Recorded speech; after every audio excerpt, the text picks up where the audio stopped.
उस समय की बात है जब मां जानकी का हरण रावण कर लेता है और भालू बंदर मिलकर सब सागर के समीप आते हैं। तो किस तरह हनुमान जी महाराज ने मां जानकी का पता लगाकर प्रभु को संदेशा दिया, चूड़ा मर दिया लाकर वापस। किस तरह? अरे पता सीता के हो, अरे पता सीता के लगा वही हनुमान चले हवा के समान चलेगा। सीता के लगा वही हनुमान चले हवा के समान चलेगा। पता सीता के लगा वही हनुमान चले हवा के समान चलेगा। हनुमान चलेगा, हनुमान चलेगा, हनुमान चलेगा, हनुमान चलेगा, हनुमान चलेगा, हनुमान चलेगा। अरे पता सीता के, अरे पता सीता के लगा वही हनुमान चले हवा के समान चलेगा। पता सीता के लगा वही हनुमान चले हवा के समान चलेगा।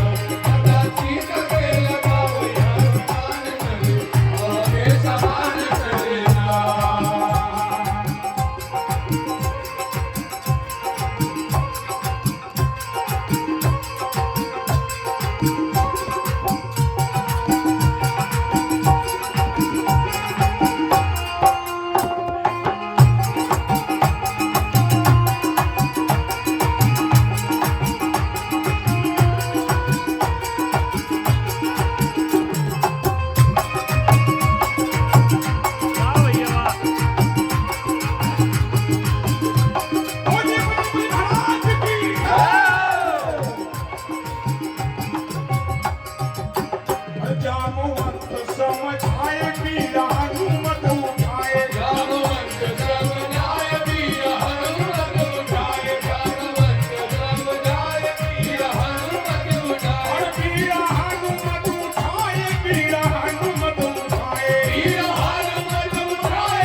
हनुमान जी ने अपने बल को याद किया। सागर बीच पहुंचे जाई गई सूरत सा भेटाई, सागर बीच पहुंचे जाई गई सूरत सा भेटाई, सागर बीच पहुंचे जाई गई सूरत सा भेटाई, सागर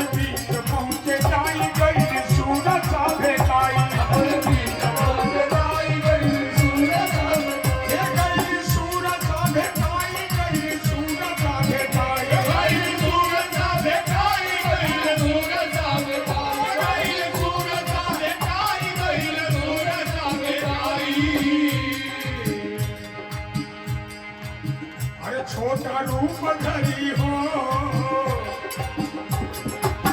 अरे छोटा रूप धरी करके प्रणाम चले आवा के समय, छोटा रूप धरी करके प्रणाम चले आवा के समान चले, छोटा रूप धरी करके प्रणाम चले आवा के समान चले, रूप धरी करके प्रणाम चले आवा के समान चले, रूप धरी करके प्रणाम चले आवा के समान चले।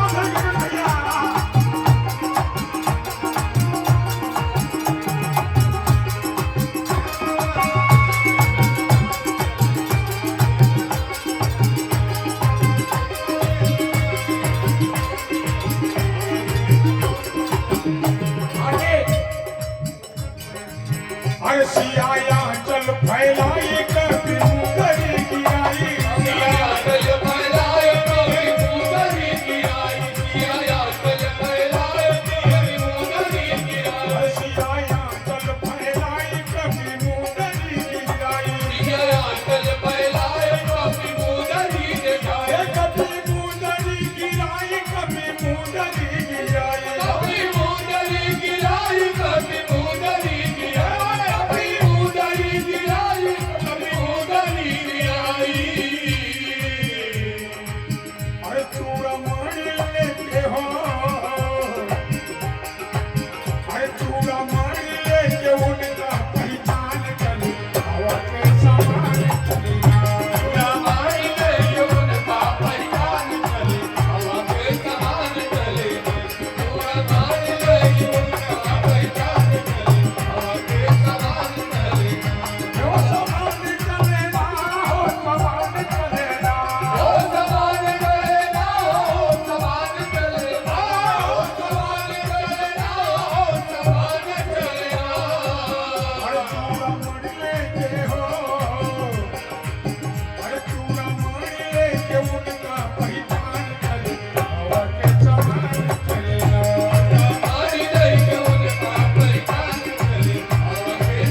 राम को चूड़ामणि दिया, माँ की दशा को बताया, तो भगवान है।